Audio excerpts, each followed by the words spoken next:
Agárrate con Patricia Poleo. Regresamos con Agárrate. Todas las noches se habla, digo de noche porque de noche es cuando más se necesita la luz, ¿no?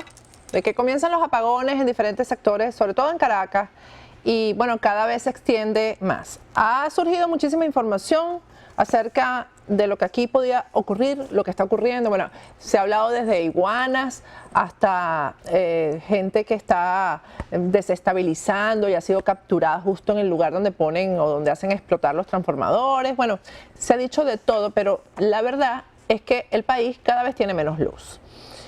José Aguilar es ingeniero consultor internacional de sistemas eléctricos y con él vamos a hablar el día de hoy, con una persona especializada como solemos hacer en este programa, que no nos hable de mitos, que no nos hable de leyendas, tampoco nos hable de o nos dé información que perturbe, que nos diga la verdad. Simplemente ya lo tenemos vía Skype desde Venezuela. Buenas noches, ingeniero, ¿cómo está? Buenas noches, estoy hablando con ustedes de Chicago, disculpe. Ah, usted está en Chicago, discúlpeme, no sabía porque producción no me dijo, pero igual usted es un especialista. Exactamente. Y eso es lo importante. Lo importante no es dónde está, sino que usted sabe exactamente qué es lo que está ocurriendo en Venezuela y queremos hablar con un especialista sin especulaciones. ¿Por qué se habla de que en menos de 60 días Venezuela se va a quedar sin luz? Simplemente, ¿qué es lo que está pasando y qué es lo que podría pasar, ingeniero? Pero lo que está pasando es que lo que yo le dije al país alrededor de la primera semana de febrero era que en menos de 60 días el país corría riesgo de no tener, y esta es la palabra clave, suficiente energía eléctrica.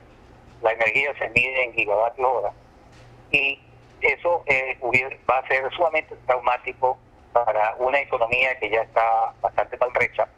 Y el gobierno insiste en hablar de Venezuela potencia, Venezuela productiva, y una serie de actividades demagógicas, amparándose en una hegemonía mediática, en una opacidad que no tiene parangón ni precedente en el siglo XXI, y no diciéndole la verdad y la realidad a los venezolanos. Esto que está ocurriendo ahorita, y ese anuncio que yo emití, fue producto de un estudio que llevó meses. Yo alerté esta situación en octubre del 2014, donde le dije que si no llovía a cántaros en el año 2015 por una apuesta irresponsable del señor exministro hoy, Jesse Chacón, el país seguía en serie de dificultades. Lamentablemente en el 2015 no llovió menos que inclusive en el 2009, y los responsables de esta crisis es el señor presidente de la República, el señor Nicolás Maduro, y sus designados en la cartera eléctrica, el señor Jesse Chacón y ahora el señor Mota Domínguez.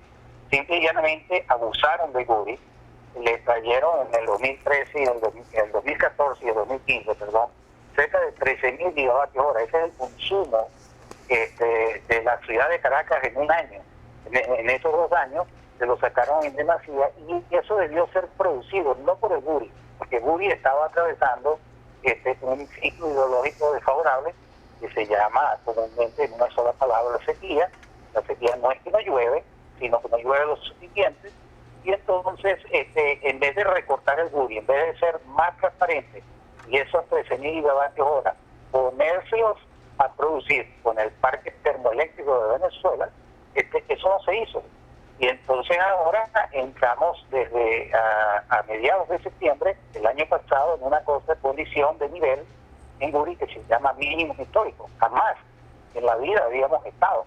Y arrancamos con el pie izquierdo el año 2016 con 5,5 metros aproximadamente de un nivel muy desmejorado.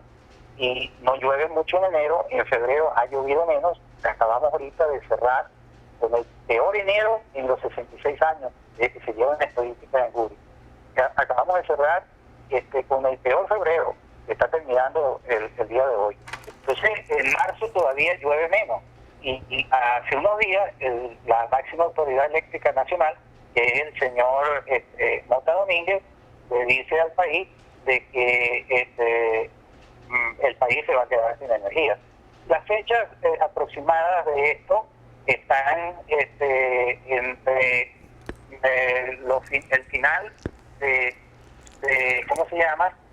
El mes de marzo hasta casi el final de abril, el país va a estar en ascuas,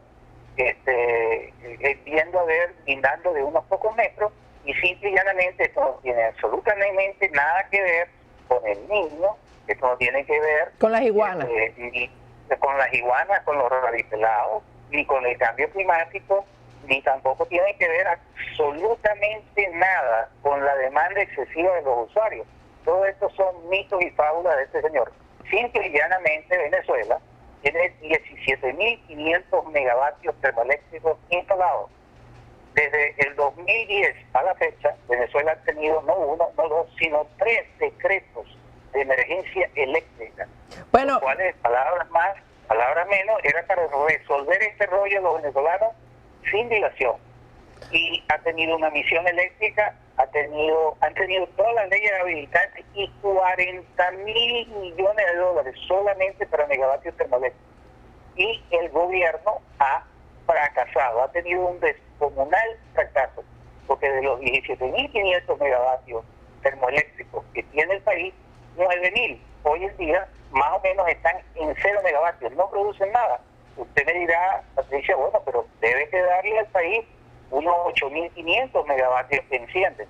Sí, encienden, pero el problema es que cuando se les empieza a pedir megavatios, quedamos como con 5.500, 5.300 megavatios, y eso lo ha dicho inclusive uno de los diputados del Gran Polo Pacífico, que se llama el señor Chávez, de apellido Chávez, Juan Chávez, en la Asamblea Nacional. Entonces, ¿por qué si usted logra encender 8.500 megavatios, de los 17.500 que quedan, ¿por qué se quedan cortos más de 3.000 megavatios? Porque recalientan, porque están desgastados, porque no tienen el repuesto, porque hablando y criollo muy puntualmente y sin rodeo para que la gente nos entienda, esta gente, el tendón de Aquiles que tiene es el mantenimiento, porque el mantenimiento no da comisión. Entonces, eso es algo realmente inaudito. Pero tal vez usted tiene otras preguntas, Patricia, así que con mucho gusto. no, pero yo quiero que usted sea el que desarrolle las ideas. Yo voy a hacer las preguntas que se hace la gente. Por ejemplo, ¿esto cómo se podría haber evitado? Y también me gustaría que usted me dijera, ingeniero, porque definitivamente usted es un especialista en la materia, usted y otros venezolanos que también lo son. ¿Usted fue consultado en algún momento para resolver la crisis? Mire, yo estuve hice un trabajo que en el año 2009, contratado por el Cuerpo Eléctrica BAFE, para resolverle a Venezuela este problema. Yo entregué mi trabajo, pero ese trabajo se engavetó. Todo lo que yo le dije en ese trabajo ha pasado, si no lo hacía, y muchas otras cosas más. Entonces, ellos nunca han tenido el interés de resolverle este problema a los venezolanos. Es importante que los venezolanos sepan que los funcionarios públicos de una nación están para trabajar y resolverle el problema o las dificultades y desafíos a los venezolanos. No es al revés, que nosotros tenemos ahora que apretarnos el cinturón, ponernos en una dieta eléctrica y pasar trabajo y necesidad por unos señores que tuvieron el tiempo, tuvieron los dólares y simple y llanamente su desempeño ha sido tan desastroso que no se le ve eso a la copada. Ningún país en América Latina ha gastado más de 40.000 millones de dólares en termoelectricidad. ¿En qué se ha gastado eso? Ingeniero, ¿en qué se ha gastado eso?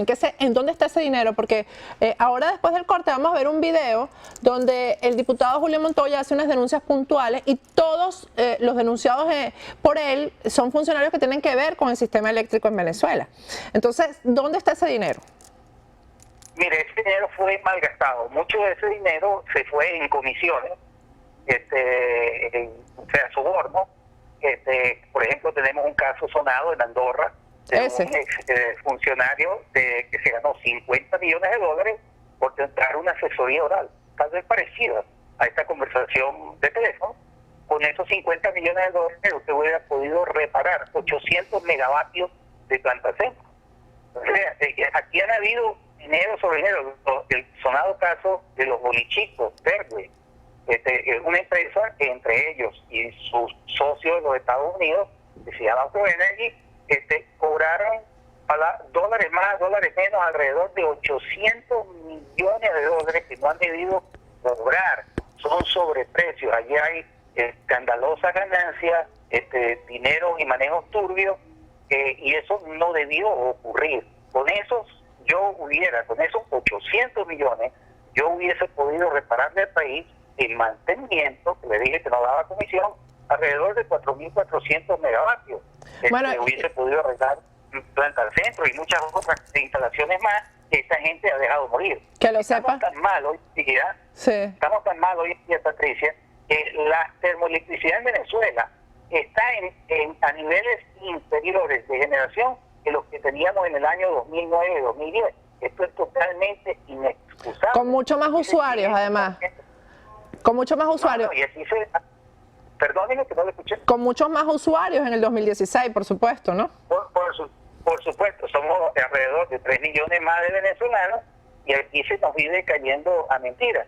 Otra cosa, por ejemplo, que también cuando usted me pregunta... Eso me lo va a decir al regreso, ingeniero, al regreso, que vamos a ir a un corte y al regreso me va a decir, me va a terminar la idea y vamos a hablar un poco de, bueno, de qué posibilidad hay de recuperar todos estos equipos dañados, etcétera, etcétera, porque ahora se ha conformado una comisión mixta en la Asamblea Nacional que quizás sí escuche a los expertos como usted. Vamos a un corte y al regreso continuamos hablando con el ingeniero José Aguilar sobre este tema tan preocupante que hay en Venezuela. Ya volvemos con Agárrate.